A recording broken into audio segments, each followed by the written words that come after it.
Heavens on the Go, Thursday, January 8th, 2026. Topic: Don't ensnare yourself. Memory verse: Proverbs 18:21. Death and life are in the power of the tongue, and they that love it shall eat the fruit thereof. Bible reading: 2 Samuel 1:1-16. Now it came to pass, after the death of Saul, when David was returned from the slaughter of the Amalekites, and David had abode 2 days in Ziklag. It came even to pass on the 3rd day, that, behold, a man came out of the camp from Saul with his clothes rent, and earth upon his head. And so it was, when he came to David, that he fell to the earth and did obeisance. And David said unto him, From whence comest thou? And he said unto him, Out of the camp of Israel am I escaped. And David said unto him, How went the matter? I pray thee, tell me. And he answered, That the people are fled from the battle, and many of the people also are fallen and dead. And Saul and Jonathan his son are dead also. And David said unto the young man that told him, How knowest thou that Saul and Jonathan his son be dead? And the young man that told him said, As I happened by chance upon Mount Gilboa, behold, Saul leaned upon his spear, and lo, the chariots and horsemen followed hard after him. And when he looked behind him, he saw me and called unto me. And I answered, Here am I. And he said unto me, Who art thou? And I answered him, I am an Amalekite. He said unto me again, Stand, I pray thee, upon me, and slay me. For anguish is come upon me, because my life is yet whole in me. So I stood upon him and slew him, because I was sure that he could not live after that he was fallen. And I took the crown that was upon his head, and the bracelet that was on his arm, and have brought them hither unto my Lord. Then David took hold on his clothes and rent them, and likewise all the men that were with him.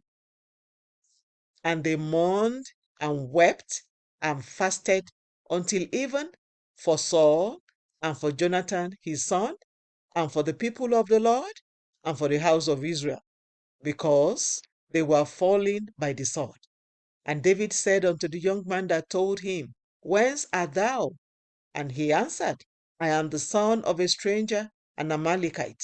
And David said unto him, How wast thou not afraid to stretch forth thy hand to destroy the Lord's anointed? And David called one of the young men and said, Go near and fall upon him. And he smote him, that he died.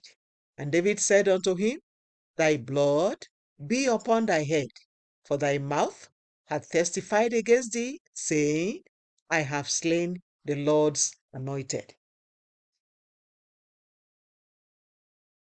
The message: in Nigeria, there is a common saying that everyone has the freedom of speech, but freedom after speech is not guaranteed. As funny as this statement sounds, it is very true in the spirit realm. Proverbs 6:2 says, Thou art snared with the words of thy mouth, thou art taken with the words of thy mouth. God doesn't stop you from speaking, but you must be careful so that the things you say do not bring you into bondage. Some time ago, a woman who had been looking for the fruit of the womb for many years told God in her desperation, Lord, just let me get pregnant once. Then you can take my life on the day of delivery. I just want this reproach to be over. When it was time to deliver, she came to RCCG's maternity clinic. For days, this woman remained in labor.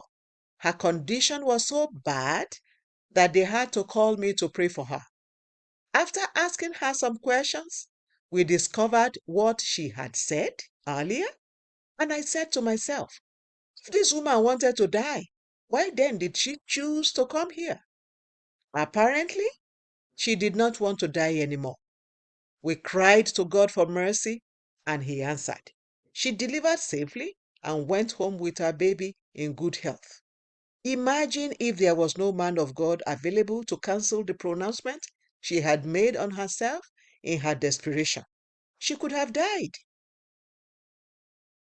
Today's Bible reading tells us the story of a young man who was destroyed by his words. After Saul's death, this man, who was an Amalekite, ran to David to tell him that he had killed Saul, even though he was not the one who killed him. 1 Samuel 31, 1-6. He thought telling David that he had killed Saul would grant him favor before David, but the opposite was the case, and his words became his death sentence. When David heard him say that he had killed Saul, the anointed king of God's people, he commanded one of the young men with him to execute him. Beloved, be mindful of the words you speak, especially when you are highly emotional.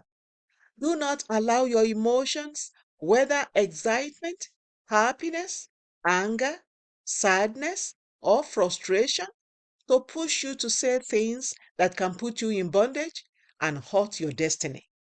I pray that you will speak with wisdom and grace. May your words never bring you into bondage in Jesus' name. Key point. Your words can put you in trouble.